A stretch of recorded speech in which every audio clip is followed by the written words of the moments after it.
Olá, pessoal. Aqui é o professor Euler, professor de Biologia.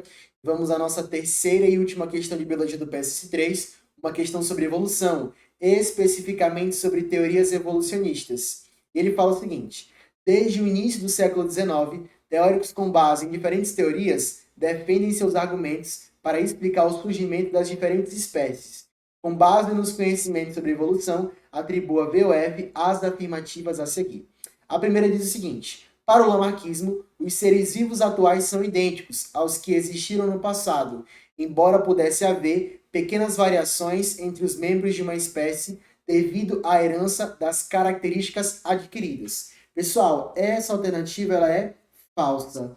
Quando ele falou aqui, para o lamarquismo, os seres vivos atuais são idênticos aos que existiram no passado, isso é falso, pessoal. Lamarck acreditava na transformação das espécies ao longo do tempo. E para explicar isso, ele usava a lei do uso e desuso e a lei dos caracteres adquiridos.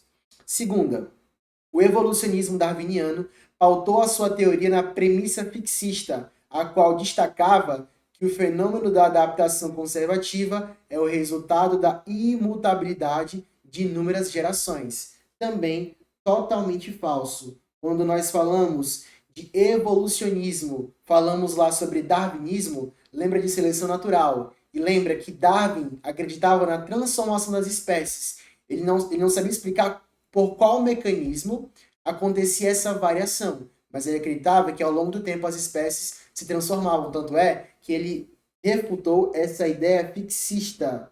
Ele colocou aí que Darwin era a favor. Então, falso. Terceira afirmativa. A seleção natural, uma dos pilares da teoria evolucionista darwiniana, preconiza que os indivíduos de cada espécie, mais bem adaptados ao ambiente, sobrevivem e têm maior sucesso reprodutivo. Corretíssimo. Darwin pautava lá sua ideia na seleção natural, de que o ser vivo mais adaptado ao ambiente deixava descendentes e sobrevivia. Corretíssimo. Quarta, a teoria sintética da evolução, ou o neodarwinismo, considera como um dos principais fatores evolutivos a recombinação gênica, segundo a qual, na reprodução sexuada, os genes provenientes dos pais se rearranjam. Corretíssima, pessoal. Quando nós falamos do neodarwinismo ou teoria sintética da evolução, a gente lembra lá que ele fala que os mecanismos de recombinação gênica, de mutação e seleção natural são mecanismos que levam à evolução das espécies. Então está corretíssimo.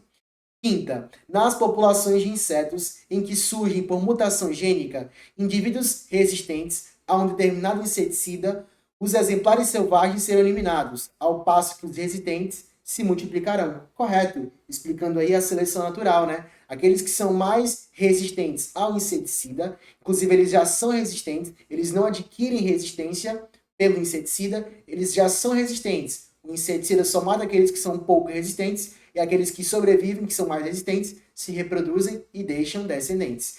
Lembrando que esse tipo de seleção natural que favorece os mais extremos, aqueles que são mais resistentes, seria um tipo de seleção direcional. Seria a mesma ideia do que acontece lá para bactérias que são mais resistentes a antibióticos, aquelas que são menos resistentes. A mesma ideia. Então a resposta ficou letra